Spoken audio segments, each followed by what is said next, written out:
श्री शिव महापुराण दूसरा खंड 30वां अध्याय। ब्रह्मा जी बोले, हे नारद, जिस समय विष्णु जी अपने लोक को चले गए उस समय यज्ञ देवता को अत्यंत शोक हुआ। वह मृग का रूप धारण कर उस स्थान से भाग चला, परंतु वीरभद्र ने उसे तुरंत ही पकड़ लिया।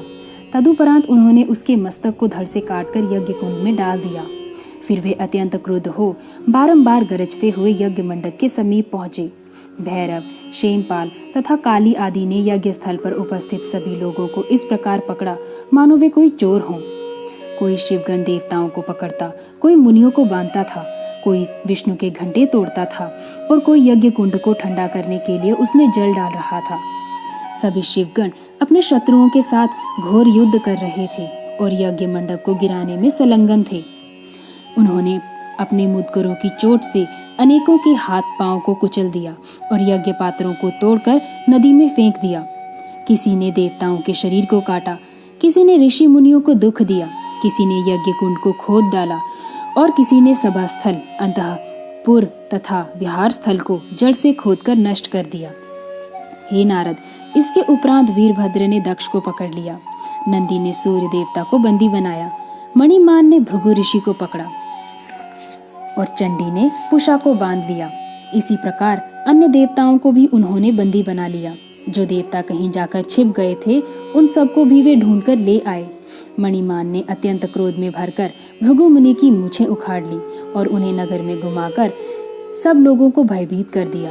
तदुपरांत नंदीश्वर ने क्रुद्ध होकर भृगु मुनि के नेत्र निकाल लिए, क्योंकि उन्होंने दक्ष प्रजापति को बहकाकर शिवजी के विरुद्ध कर दिया था। जो व्यक्ति शिवजी के विरुद्ध जाने का उपदेश करे उसकी आंखें निकाल लेना ही उचित है। उधर चंडी ने पुषा के उन दांतों को तोड़ डाला जिन्हें खोलकर उन्होंने शिवजी का उपहास किया था।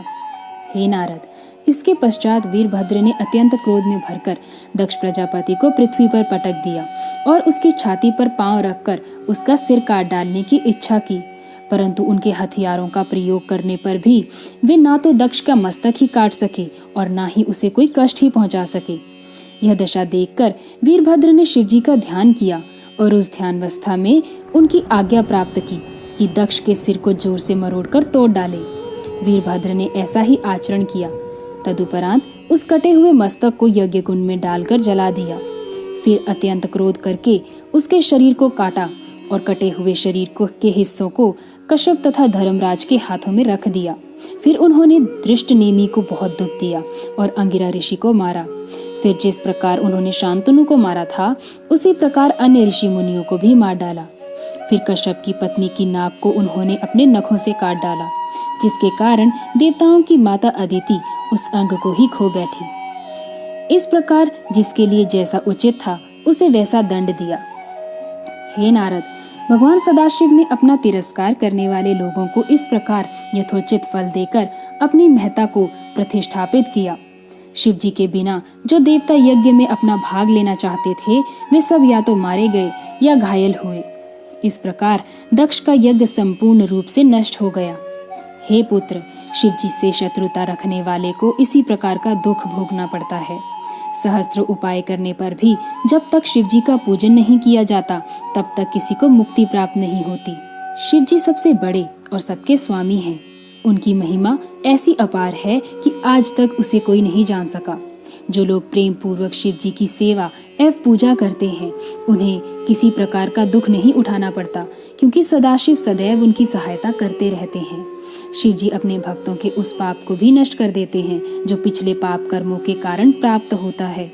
शिवजी के विपरीत चलने वाला मनुष्य इस संसार में दुख पाता ही है, अंत में दंडनीय होकर नरकवास भी करता है। शिवजी की आराधना किए बिना जो कार्य किया जाता है उसका परिणाम इसी प्रकार दुखदायी होता है। अस्तु, इस प्रकार दक्ष का यज्ञ विध्वंस करने के उपरांत वीरभद्र सदाशिव के समीप जा पहुंचे। ऐसी ही कथाओं को सुनने के लिए श्री शिव महापुराण चैनल को सब्सक्राइब करें और वीडियोस को लाइक और शेयर करें। धन्यवाद।